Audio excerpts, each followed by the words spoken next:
அண்மை செய்தியை பார்க்கிறோம். ஐசிசி சாம்பியன்ஸ் டிராபி கிரிக்கெட் தொடரின் இறுதிப் போட்டிக்கு முன்னேறியிருக்கிறது இந்திய அணி. அரையிறுதியில் ஆஸ்திரேலிய அணியை 4 விக்கெட் வித்தியாசத்தில் வீழ்த்தி இந்திய அணி அபாரமாக முன்னேறியிருக்கிறது. அண்மை செய்தியை நாம் பார்க்கிறோம். ஐசிசி சாம்பியன்ஸ் டிராபி கிரிக்கெட் தொடரின் இறுதிப் போட்டிக்கு இந்திய அணி முன்னேறியிருக்கிறது.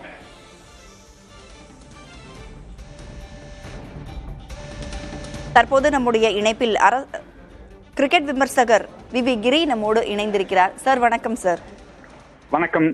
ஐசிசி சாம்பியன்ஸ் டிராபி கிரிக்கெட் தொடர்ல இறுதிப் போட்டிக்கு இந்திய அணி முன்னேறி இருக்கிறது.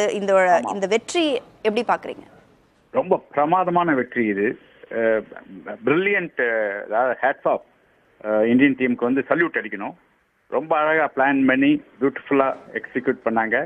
அண்ட் 4 ஸ்பின்னரை விளையாடுனது பெரிய குட் நியூஸ். அது ரொம்ப பேட்டிங் கோலி எக்ஸலண்ட் ஆடினாரு. அண்ட் அவருக்கு சப்போர்ட்டா ஸ்ரேயாஸ் ஐயர், KL ராகுல், எல்லாருமே, அக்ஷர் பட்டேல், எல்லாருமே ரொம்ப நல்லா ஆடினாங்க. It's a team victory and full credit to the captain and the coach.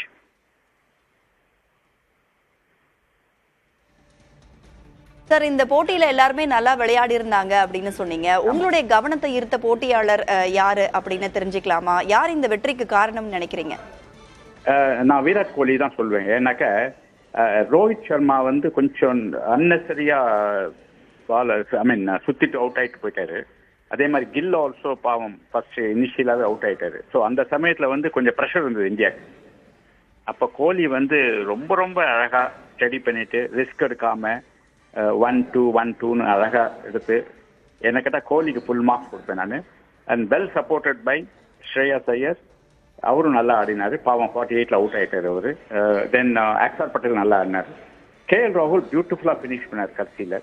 Hardik Pandya as usual வந்து 2-3 சிக்ஸ் அடிச்சு ரன் ரேட்டை நல்லா இம்ப்ரூவ் பண்ணிட்டு போயிட்டாரு. மொத்தத்துல வந்து பிரமாதமான விக்டரி இது. அதாவது இந்தியா வந்து டெஃபினட்டா வந்து ஆஸ்திரேலியாவை வந்து கிரஷ் பண்ணிட்டாங்கன்னு சொல்லலாம்.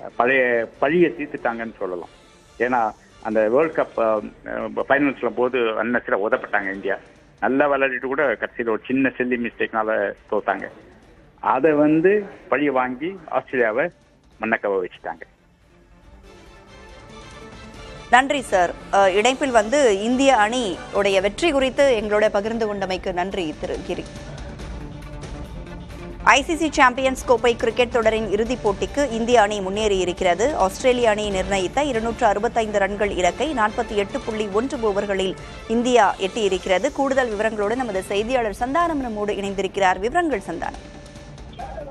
ஐசிசி சாம்பியன்ஸ் டிராபி இறுதிப் போட்டிக்கு 5வது முறையாக இந்திய அணி முன்னேறி கடைசியாக நடைபெற்ற 2017ஆம் ஆண்டு சாம்பியன்ஸ் டிராபி போட்டியில, ஒரு நாள் சாம்பியன்ஸ் டிராபி போட்டியில இந்தியா இறுதிப் போட்டிக்கு முன்னேறி தோல்வி அடைந்தது. அதுக்கு முன்பாக நடைபெற்ற 2013ஆம் ஆண்டு வெற்றி பெற்றது.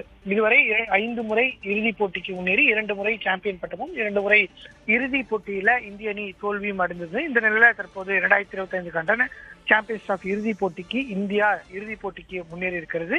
கடந்த 2023 உலகக்கோப்பை இறுதிப் போட்டியில ஆஸ்திரேலியா அணிக்கு எதிராக தோல்வியை சந்தித்த நிலையில தற்போது இந்திய அணி இறுதிப் போட்டிக்கு முன்னேறுகிறது. 265 ரன்கள் இலக்கு என்று நிர்ணயிக்கப்பட்டது இந்திய அணிக்கு.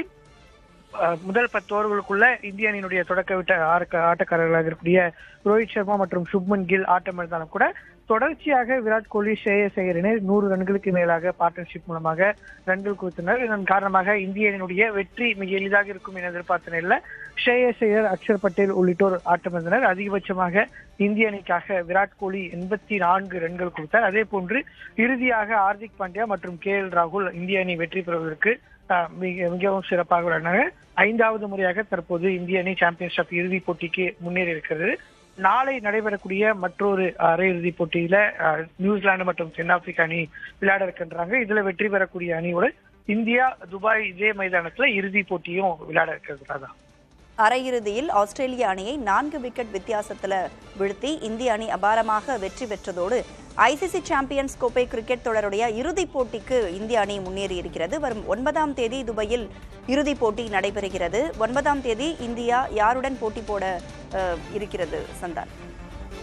நாளைக்கு தான் அரையிறுதி போட்டி நடக்க இருக்கிறது. தென்னாப்பிரிக்கா, நியூசிலாந்து அணிகளுக்கு இடையிலான இந்த போட்டியில வெற்றி பெறக்கூடிய அணிகளுக்கு எதிராக இந்த இறுதிப் போட்டியில முன்னேறும். 2015ஆம் ஆண்டு உலகக்கோப்பை அரையிறுதிப் போட்டியில நியூசிலாந்து மற்றும் தென்னாப்பிரிக்கா அணிகள் விளையாடினாங்க. அந்த போட்டியில வெற்றி பெற்றுதான் நியூசிலாந்து முதல் முறையாக உலகக்கோப்பையினுடைய இறுதிப் போட்டிக்கு முன்னேறினாங்க.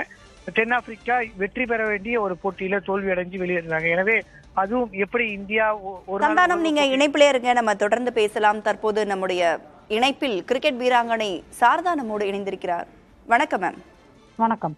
ஐசிசி சாம்பியன்ஸ் கோப்பை கிரிக்கெட் தொடருடைய இறுதிப் போட்டிக்கு முன்னேறி இருக்கிறது இந்திய அணி. நீங்க இந்த வெற்றியை எப்படி பாக்குறீங்க?